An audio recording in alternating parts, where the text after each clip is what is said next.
5 శతాబ్దాలుగా రామమందిరం కోసం నడిచిన పోరాటం. సుప్రీంకోర్టు చరిత్రలోనే ఇది అతిపెద్ద రెండో కేసు. దాదాపు 100 ఏండ్లు అయోధ్య బాబ్రీ మసీదుపై విచారణ జరిగింది. రామమందిరమా, బాబ్రీ మసీదా? ఎన్నో ఫిల్స్, మరెన్నో షూట్స్. ప్రొఫెట్ మహమ్మద్ పుట్టిన ప్రాంతంగా మక్కాకు హిస్టారికల్ బ్యాక్డ్రాప్ ఉంది.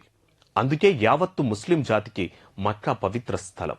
అటు మదీనాకు హిస్టారికల్, రిలీజియన్ సిగ్నిఫికెంట్ ఉంది. ప్రొఫెట్ మహమ్మద్ కు ప్రజలకు ఆ ప్రాంతంలోనే మద్దతు దొరికింది.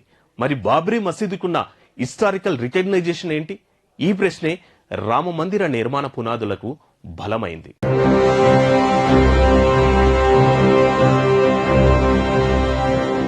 1519లో సెంట్రల్ ఏసియా నుంచి భారత్ వచ్చాడు మొఘల్ చక్రవర్తి జహీరుద్దీన్ బాబర్. 1526లో పానిపట్ యుద్ధంలో విజయం సాధించిన బాబర్ నార్త్ ఇండియాను తన కబ్జాలో బందీగా చేసుకున్నాడు. ఆ తర్వాత 1528లో బాబర్ తన కమాండర్ మీర్ బాకీకు అయోధ్యలోని రామ మందిరాలను దోచుకోవడంతో పాటు వాటిని ధ్వంసం చేయమని ఆదేశాలు పంపాడు.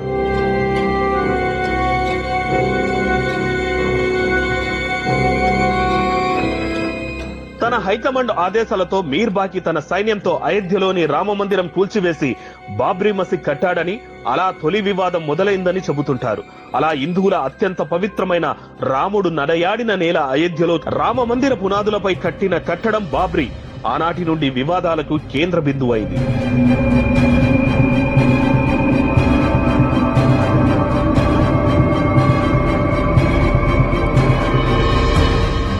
ఈ మసీదు చుట్టూ ఉన్న ప్రదేశం రాముడి జన్మస్థలమని హిందూ సమాజం విశ్వాసమని, అక్కడ పూజలు నిర్వహించేవారిని చాలా స్థల పురాణాల్లో ఉంది. ఇదే విషయాన్ని చాలా మంది విదేశీ పర్యాటకులు తమ యాత్రా చరిత్రల్లోనూ ప్రస్తావించారు.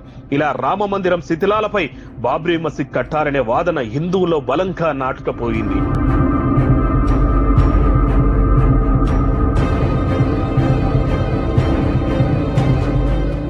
1528 నుంచి 1857 బాబ్రీ మసీద్ కు ముస్లింలతో పాటు హిందువులు వెళ్లేవారట.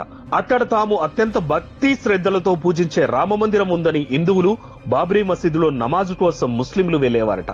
అయితే 1857లో హిందూ ముస్లింలు కలిసి గ్రేట్ మిటినీ పేరుతో బ్రిటిష్ వారిపై తిరుగుబావుట ఎగరవేశారు. దీంతో షాక్ తిన్న ఇంగ్లీష్ వాళ్ళు హిందూ ముస్లింలు కలిసుంటే తమకు ప్రమాదమని గ్రహించి విభజించు పాలించు సిద్ధాంతానికి అక్కడ తెరలేపారు. 1859లో బాబ్రీను రెండుగా విడగొట్టి మసీద్ ఇన్నర్ కోర్టులో ముస్లింలకు ఎంట్రీ ఇచ్చారు, ఔటర్ కోర్టులో హిందువులకు పర్మిషన్ ఇచ్చారు.